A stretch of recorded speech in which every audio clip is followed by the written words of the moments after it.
Planificación, programación y control de proyectos del curso 21-2055, fase 5, parte A, evaluar los riesgos asociados al proyecto. Esta actividad 5A es una actividad individual y colaborativa. El peso evaluativo es de 70 puntos. Debe ser entregada el sábado 20 de junio en el entorno de seguimiento y evaluación. El componente individual consiste en que cada estudiante debe desarrollar de manera individual la matriz del riesgo teniendo en cuenta el formato anexo. Debe diligenciar un riesgo por cada una de las 6 clasificaciones dadas en el anexo y evaluar el riesgo. Y debe tomar el caso de las galletas saludables o el caso de la fábrica de juguetes. El componente colaborativo es de 20 puntos. Consiste en que revisen y comparen las matrices de riesgo procesadas por cada uno de los integrantes del grupo de estudio y unificarlas en una sola presentación. En este componente se debe evidenciar la matriz de riesgo unificada. Ya van a aparecer varios riesgos por una sola clasificación. Es decir, en cada clasificación deben aparecer los riesgos que se presentaron en la matriz individual. Responder las siguientes preguntas. ¿Cuál de las amenazas impacta en mayor grado del proyecto?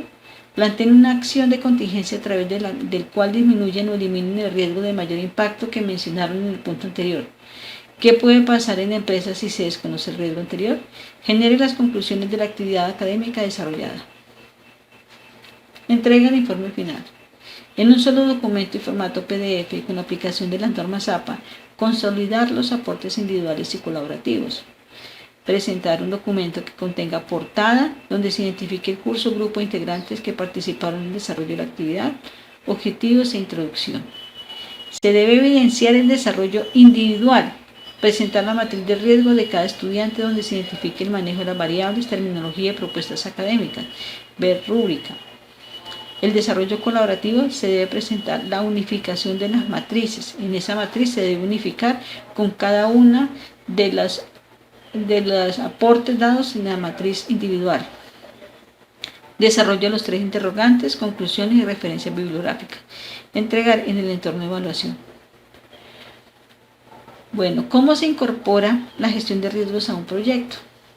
Resulta que un proyecto es una idea para solucionar un problema en el mercado, un problema en la empresa, en una comunidad. O sea, partimos de ideas. Eso ya genera incertidumbre. El cumplir los objetivos del proyecto nos puede traer problemas y oportunidades también. Entonces, la guía PMBOK define que el riesgo es un evento o condición incierta que de producirse tiene un efecto positivo o negativo en uno o más objetivos del proyecto, tales como el alcance, el cronograma, el costo, la calidad, entre otros, porque un riesgo nos puede afectar a nosotros en la adquisición, las compras, la comunicación. Un riesgo puede tener una o más causas y de materializarse uno o más impactos. Amenaza o riesgo negativo es una condición o situación desfavorable que si se hace realidad tendrá un impacto negativo. Oportunidad o riesgo positivo es una condición o situación favorable que si ocurre tendrá un efecto positivo. Es decir, la parte de riesgo está asociada tanto a amenazas como a oportunidades. Los administradores del riesgo no solamente se deben enfocar en encontrar amenazas dentro del proyecto, sino también que se generen oportunidades dentro de ese proyecto. La guía PMBOK define esta gestión de riesgo. Dice que el riesgo hay que planificarlo, identificarlo, realizar el análisis tanto cualitativo como cuantitativo, planificar la respuesta a los riesgos y controlar los riesgos. Esto es lo mismo de una manera más resumida.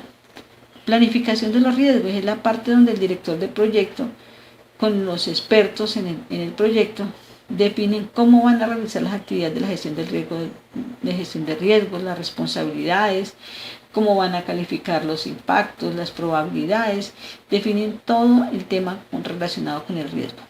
Luego viene la fase de identificar los riesgos, se documentan cada uno de los riesgos y sus características, se realiza un análisis cualitativo. Nosotros vamos a realizar solo análisis cualitativo, el análisis cuantitativo también hay que hacerlo, pero pues en nuestro desarrollo de la actividad no. Planificar la actividad de los riesgos y controlar los riesgos. Este es un mapa de calor para evaluar la severidad del riesgo. Entonces tenemos al lado izquierdo la probabilidad y el impacto. Ese se llama mapa de calor. Entonces la probabilidad está en las filas y va de muy improbable a muy probable en una escala de 1 a 5, donde 3 es moderado.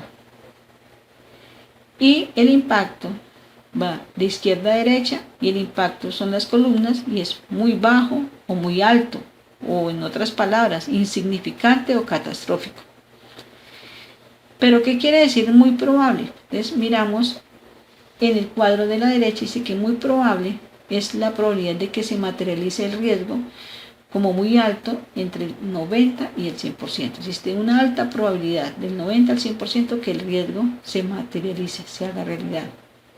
Un riesgo moderado dice que la probabilidad que se materialice el riesgo medio es un riesgo medio y la probabilidad de ocurrencia sería del 50 al 69%.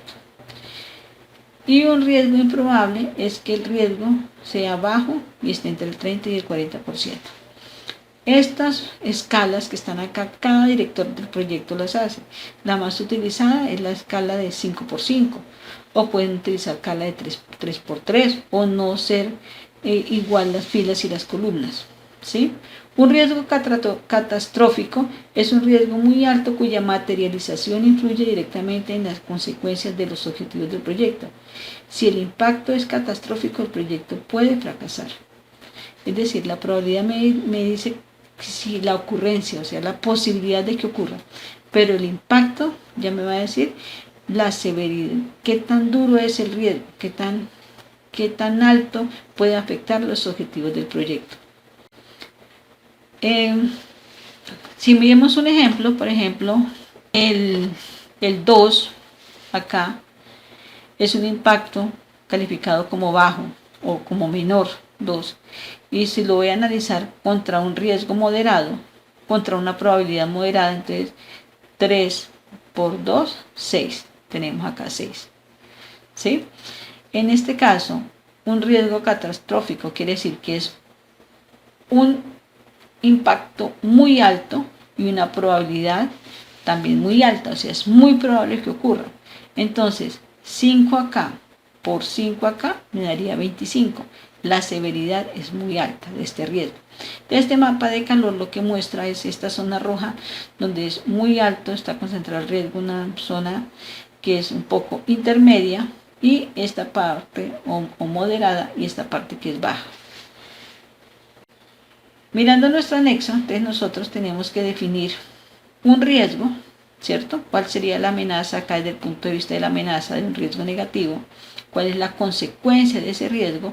Vamos a medir el impacto, la probabilidad, ¿sí? Y ese impacto por la probabilidad me va a dar la severidad del riesgo, que acá es lo que llamamos prioridad, ¿sí? La severidad del riesgo.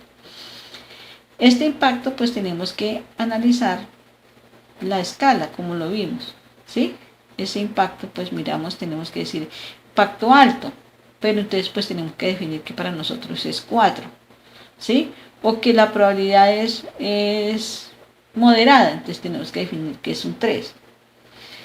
El caso es que acá veamos impacto con probabilidad igual a prioridad o severidad. Bueno, ¿cómo es el tema de la mitigación? En el tema de la mitigación, resulta que hay estrategias para mitigar el riesgo. Entonces, cuando la probabilidad es alta y el impacto es alto, es decir, cuando tenemos la zona roja, ¿sí? Que es impacto alto, probabilidad alta, estamos en esta zona roja, hay que evitar a toda costa que se presente ese riesgo, que se presente esa probabilidad de ocurrencia o que el impacto sea así tan alto. O sea, hay que mirar cómo se puede evitar esta situación. Entonces, una de las situaciones es evitarlo. ¿Qué pasa con un riesgo acá tipo 1 o tipo 2? Es un riesgo muy bajo, insignificante y muy improbable que ocurra. Entonces, en ese caso, se acepta ese riesgo, se puede aceptar, asumir ese riesgo porque la probabilidad es baja y el impacto es bajo. Pero en el rojo hay que evitarlo totalmente. Ahora, hay otra manera de tratar los riesgos que son esos que están en la escala amarilla, porque en algún momento pueden ser rojos, hay que monitorearlos, ese impacto medio y esa probabilidad media. Y esos riesgos toca estarlos todo el tiempo monitoreando y controlándolos. Otra forma, otra estrategia de mitigación es transferir el riesgo. Ese riesgo se puede transferir, es decir, pasar a terceros. No quiere decir que a la compañía que está haciendo el proyecto no le afecte, sí le va a afectar, pero ya se lo transfiero a un tercero que puede ser a través de un seguro. Bueno, el anterior material de este OBI es tomado del Project Managing PMI, Guía de los Fundamentos de Dirección de Proyecto, Guía PMBOK, quinta edición, recuperado de esta página web. Muy buenas tardes, gracias.